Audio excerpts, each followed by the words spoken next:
to a report published by the market analytics and information firm Nielsen. The slowdown in consumption, which was alluded to in the economic survey but strangely skipped in the budget speech, has also affected India's prime services sector.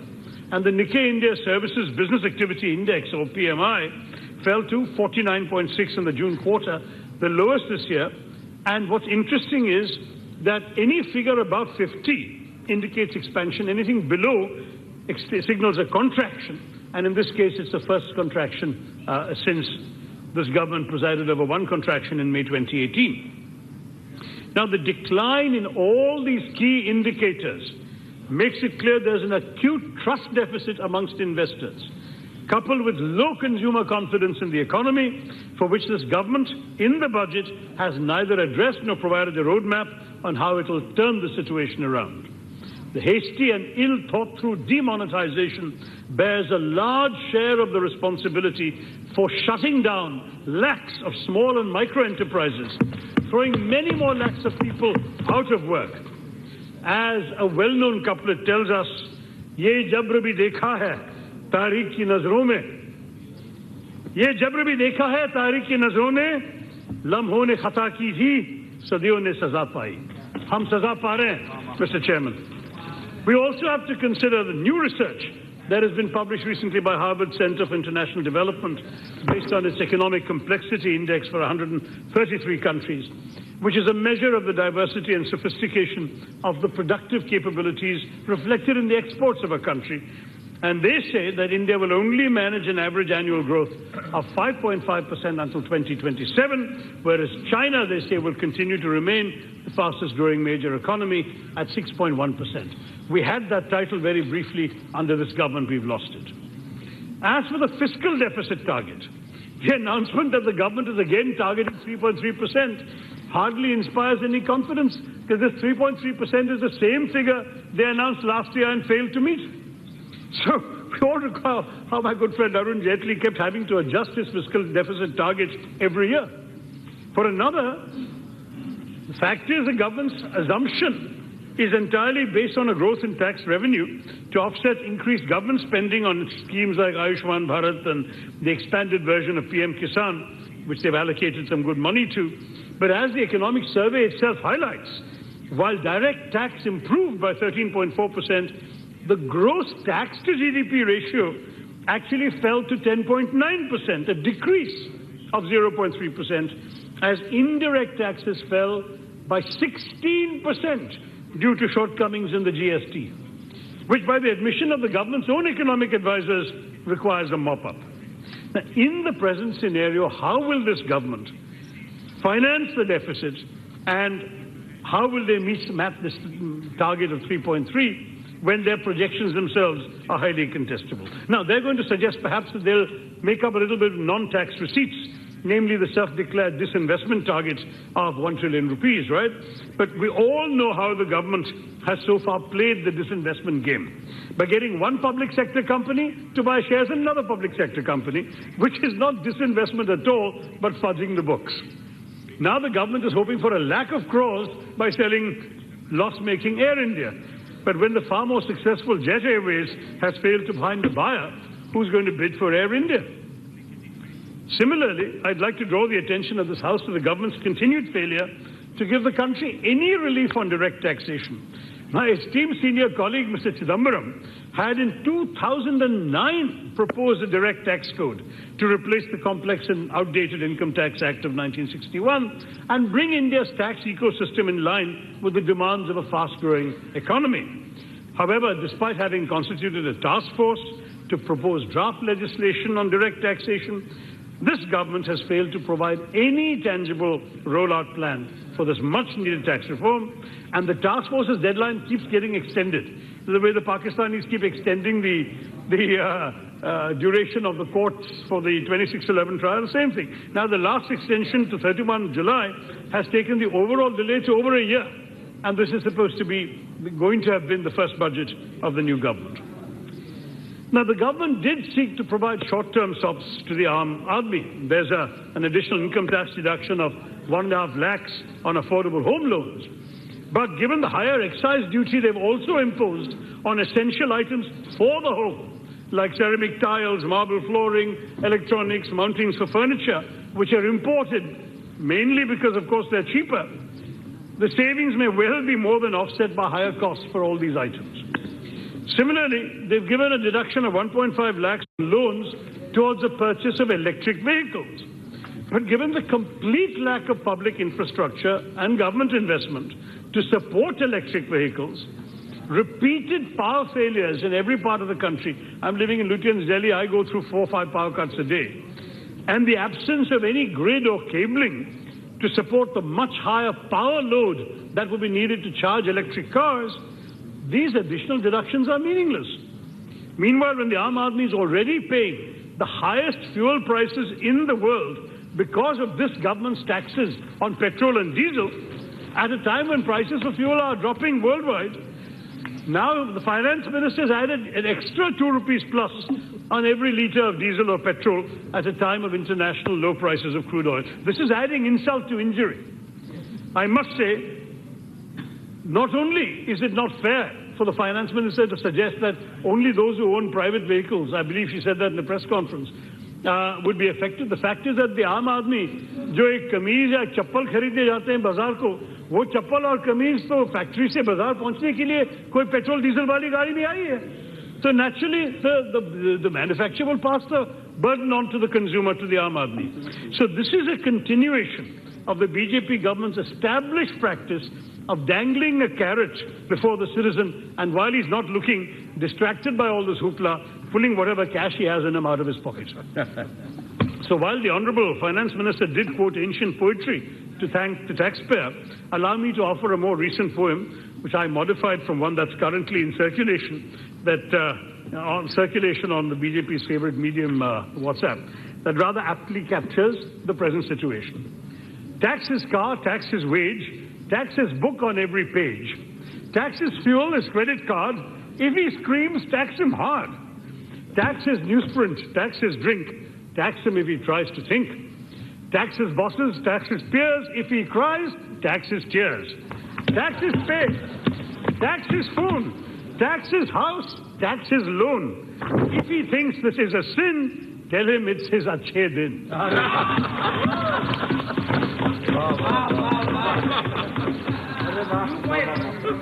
Another big announcement by this government, met by plenty of table thumping by my friends on the other side of the well, was the extension of the 25% corporate tax to companies under a 400 crore rupee turnover.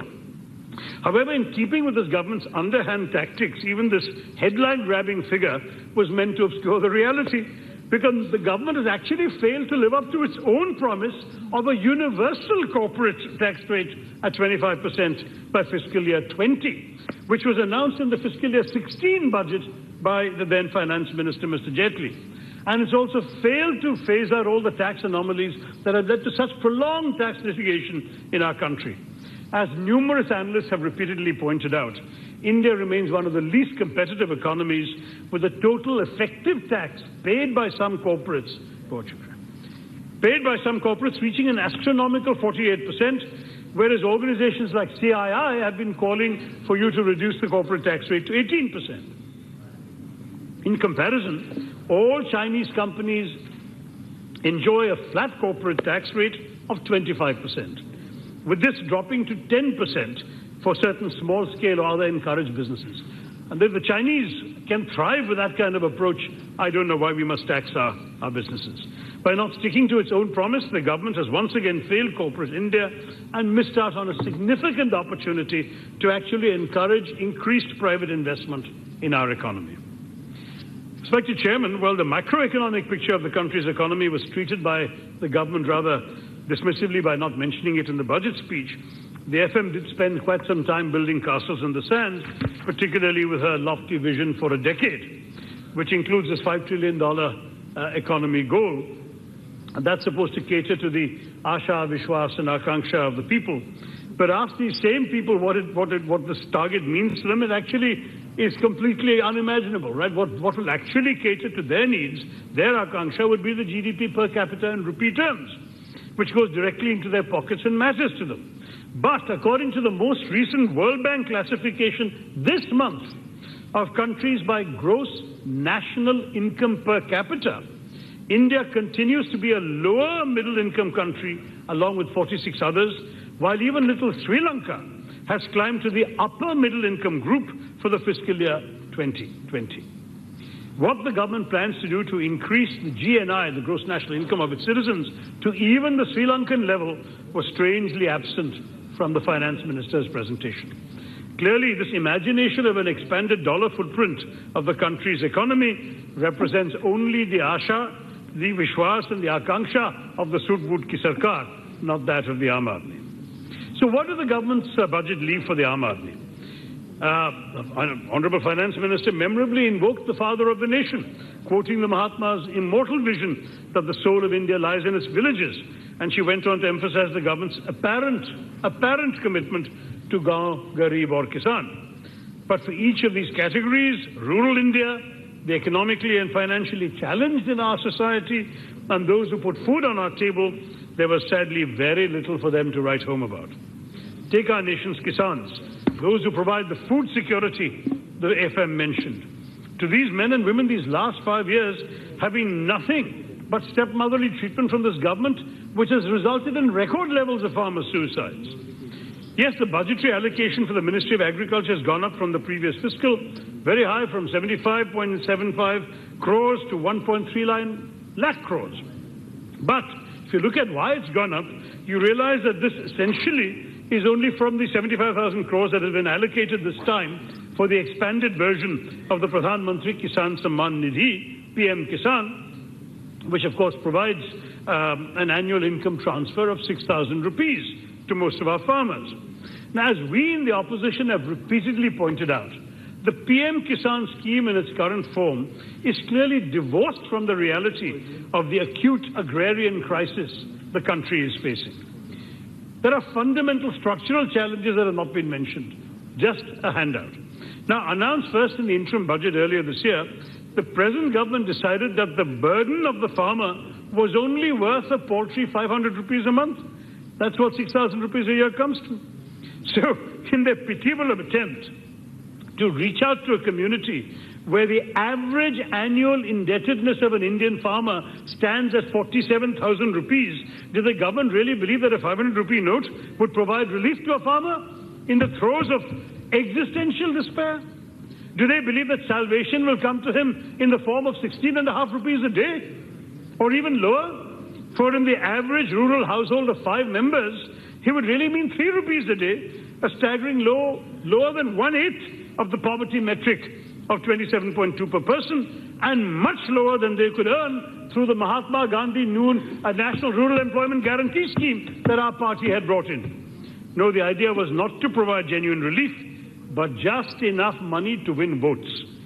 Ghalib will forgive us if we change his famous lines a little and say, हजारों ख्वाहिशें हैं ऐसी कि हर ख्वाहिश से दम निकले, हजारों ख्वाहिशें ऐसी कि हर ख्वाहिश से दम निकले, हम चले थे किसान सुरक्षा करने, लौटे 500 रुपये लाए.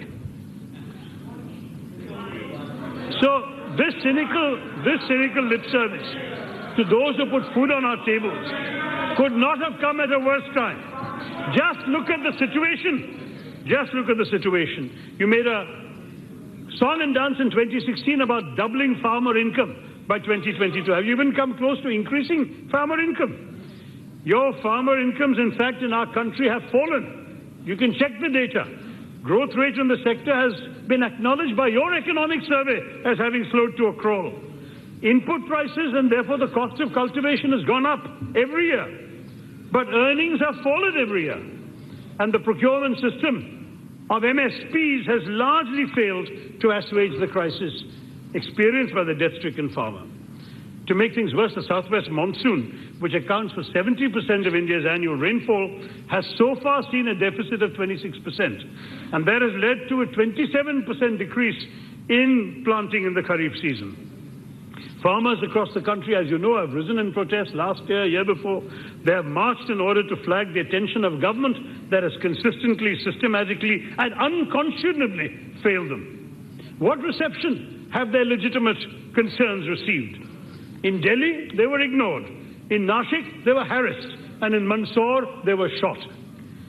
Our Kisans could be forgiven for changing the words of another well-known shairi and saying, अलविदा कहते हुए जब मैंने शख्स से पूछा कि कोई निशानी तो दो, अलविदा कहते हुए जब मैंने शख्स से पूछा कि कोई निशानी तो दो, वो मुस्कुराते हुए बोले गोली ले लो. Under these grave circumstances, it is not surprising that the allocation for support schemes like the Pradhan Mantri Fasal Bima Yojana, the government's flagship crop insurance scheme, has seen a modest increase. But in her address, even while the finance minister began by praising her government as one whose signature was last mile delivery, there has been no mention of the glaring loopholes in the Fasal Bima Yojana that undermine its supposed benefits as a crop insurance scheme. Since the implementation of the scheme, insurance companies have collected annual premiums far exceeding the payouts to the aggrieved farmers, and what they have paid has not been timely. Recent reports based on data from the government's own Ministry of Agriculture say that as of May 10, 2019, out of the 12,867 crore claims that have been filed and certified by concerned state governments, 40% of claims, that is 5,171 crores from the Kharif season that ended last year, remain unpaid. As you must be aware, according to the guidelines of the Fasal Bima Yojana, claims have to be paid within 2 months from the end of the harvest. But that means 2 months would have been February 2019 latest, but by May they hadn't been paid. For comparison, earlier, under the equivalent UPA schemes, the National Agriculture Insurance Scheme and the Modified National Agriculture Insurance Scheme, the gross premium collected was 10,560 crores and total claims paid were 28,564. So in our scheme, insurance companies had to pay 3 times more than they collected. In the BJP scheme, your government scheme, the actual insurance companies are collecting more than they're paying out. No wonder enrollment in the Fasal Bima Yojana has fallen from 58 million farmers in fiscal year 17 to 55 million farmers in fiscal year 18.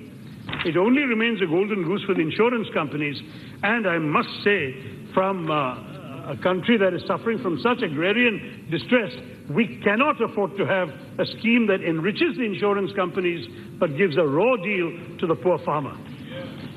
Dil-e nadan, तुझे हुआ क्या है? आखिर इस दर्द की दवा क्या है?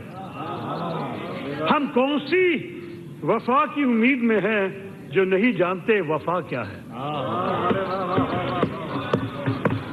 At the same time, there is very little investment in other schemes for farmers that could have actually helped them to reach their target of doubling farmer income.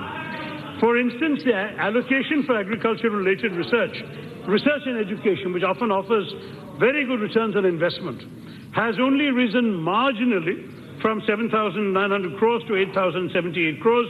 So it's about 0.37% of the agricultural GDP, the same amount as before, far short of the 1% that is the globally accepted requirement target. There was also the mention of the return to zero budget farming, which is puzzling. उसका मतलब क्या है, finance minister? आखिर हमारे किसानों का budget वैसे भी जीरो है, as we all know. आप तो केमिकल फर्टिलाइजर सब्सिडी के लिए सिर्फ 9,000 करोड़ लिए हैं, और आप परंपरागत कृषि विकास योजना को सिर्फ 325 करोड़ दिए हैं. जीरो बजट तो सही है.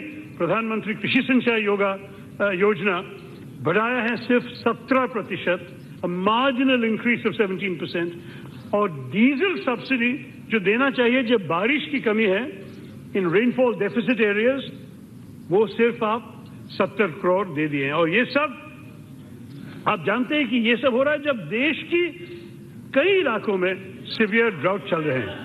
ये तो किसानों के लिए बिल्कुल जीरो बजट है, mister chairman. We can't afford to be misled by this government's rhetoric and empty promises. You can talk about doubling farmer income, but you have to walk the talk. तेरे वादे पर जिए हम तो ये जान झूठ जाना, तेरे वादे पर जिए हम तो ये जान झूठ जाना कि खुशी से मर न जाते अगर एतबार होता. So then there is the grand announcement of the Matsya Sampadya Yojana under the Department of Fisheries.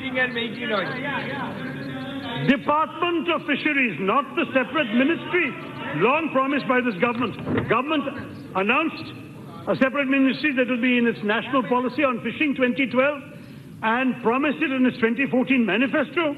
And now, with just a department, you're claiming that your Yojana will introduce a robust fisheries management framework. As MP from Thiruvananthapuram, which has a significant fishing community, I'm just over halfway through, sir. We have a little more time. I have repeatedly pushed this government on the urgent need for a dedicated ministry. The time that has been allotted to the party, you have already crossed. Sir, crossed half an hour, sir. Just half an hour. Half of it. You have already crossed half of it, and you have some other members also to yes, speak. But 10, 15 minutes to make the key points. Because this is a source of livelihood for nearly 4 million of our country's citizens, sir. Most of the fishing communities are vulnerable groups. They live below the poverty line. A dedicated ministry could have solved their problems to some degree, but I'm told there is no rationale for the creation of a separate ministry.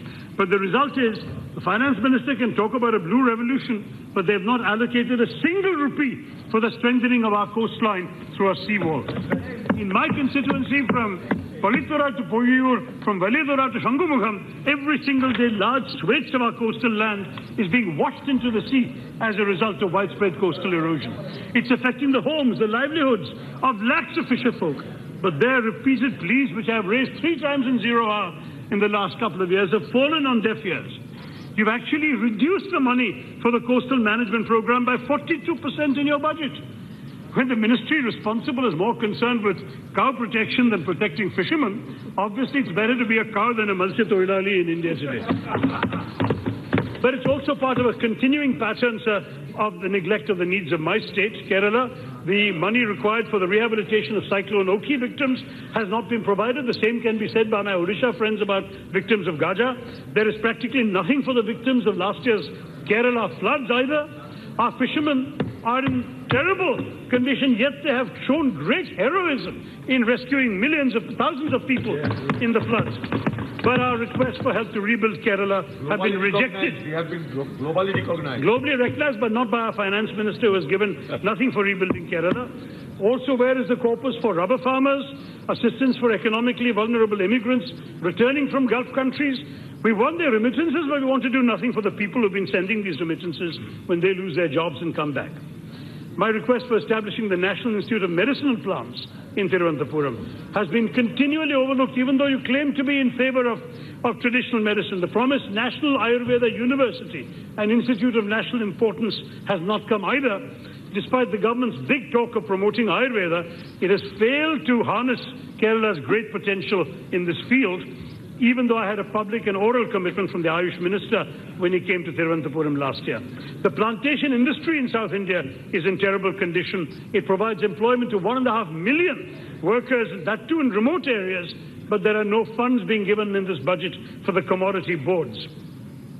There's no proposal to upgrade the National Institute for Speech and Hearing in Thiruvananthapuram into a national university for rehabilitation and disability, also promised by this government in its previous avatar. So the fact is that we have some really serious challenges here, but Kerala is not the only example of the government's neglect. In her address, she barely scratched the surface of the greatest crisis facing India today, the crisis of jobs.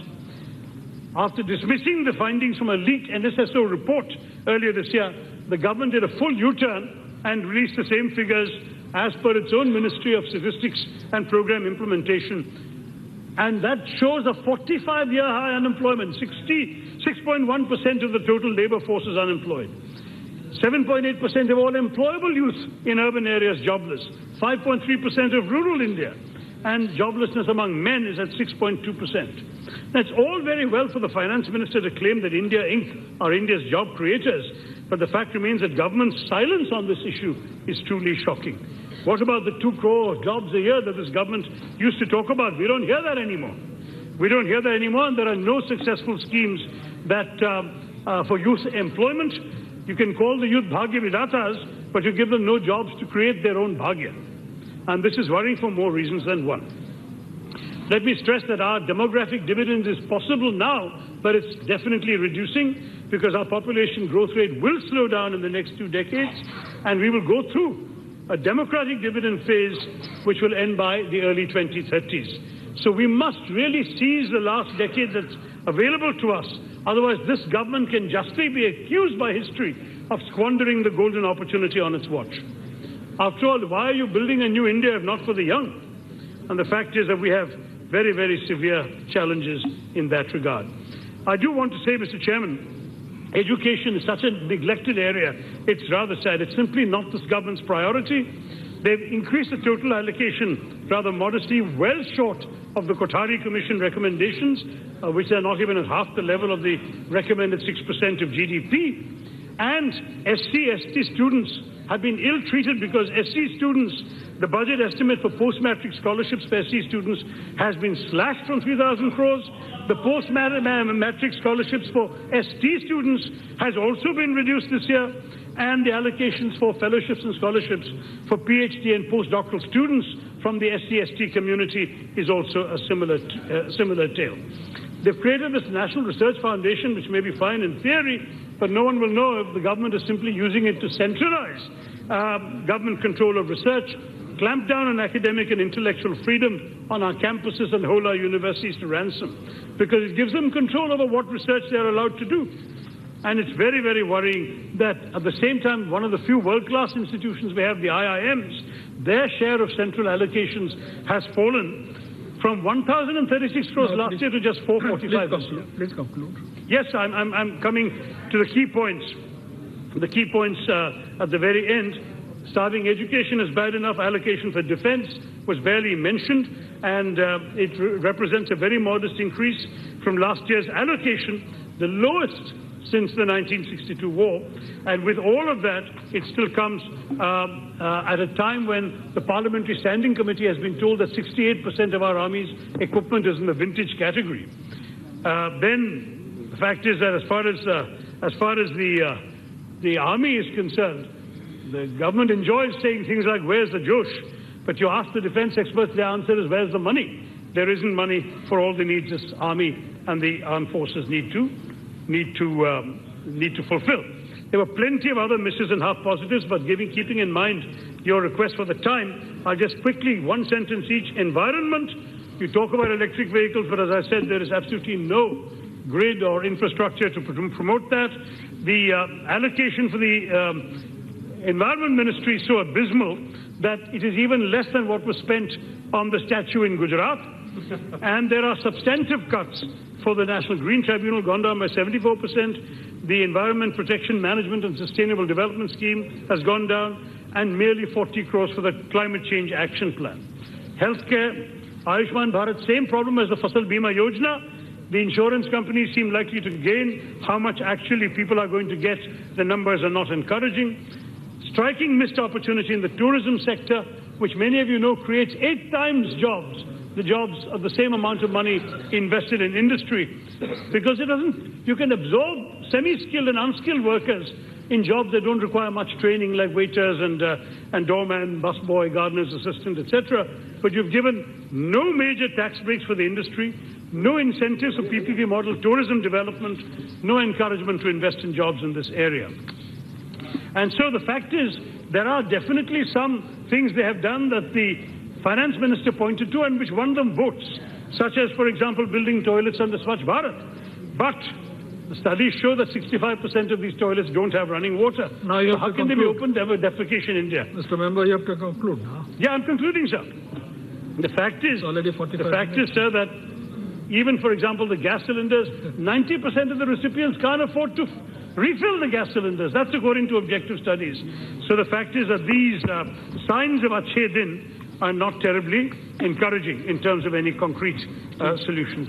The fact is that there's a great deal that needs to be done to address all these sectors I pointed out.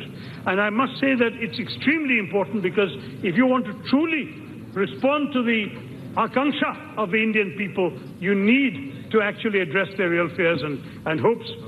As Ghalib pointed out, नजर को बदलो तो नजारे बदल जाते हैं, सोच को बदलो तो सारे बदल जाते हैं, कश्तियां बदलने की जरूरत नहीं, दिशा को बदलो तो किनारे खुद बदल जाते हैं. We must remain faithful, sir, to the great inheritance of the previous 70 years if we're going to build a new India in the 21st century. And as far as the opposition is concerned, let me end by quoting the words of Makhdoom Moeddin, who said famously, "Hayat leke chalo, kayanat leke chalo, chalo to sare zamane ko saath leke chalo." हमें भी साथ लेके जाइए. All these schemes must involve the people of the whole country and not just some. Thank you very much. Thank you. Thank you very much. Now invite Jayant Sinha. महोदय, आपने मौका दिया है आज इस बजट की चर्चा पे बोलने के लिए, और मैं माननीय प्रधानमंत्री जी और माननीय वित्त मंत्री जी को भी धन्यवाद देता हूं कि उन्होंने ये अवसर दिया है इस ऐतिहासिक बजट के बारे में कुछ बातें रखने के लिए. सभापति महोदय, मैं आपको याद दिलाना चाहता हूं और आपके माध्यम से सदन को याद दिलाना चाहता हूं, और विशेष रूप से जो मेरे विपक्ष के साथी हैं उनको याद दिलाना चाहता हूं कि जब 2014 में हमारी सरकार बनी थी तो जो अर्थव्यवस्था की दयनीय स्थिति थी, आप उसको समझिए. जो हमारे विपक्ष के साथी उन्होंने कहा, उन्होंने एक हाथी का मेटाफर का उपयोग किया, लेकिन मैं एक दूसरे मेटाफर का उपयोग करना चाहता हूं.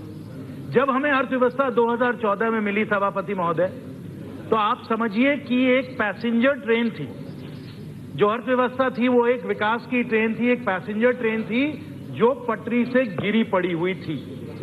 हम लोग आए, हम लोगों ने उस पैसेंजर ट्रेन को पटरी पे चढ़ाया, और उस पैसेंजर ट्रेन को पटरी पे चढ़ा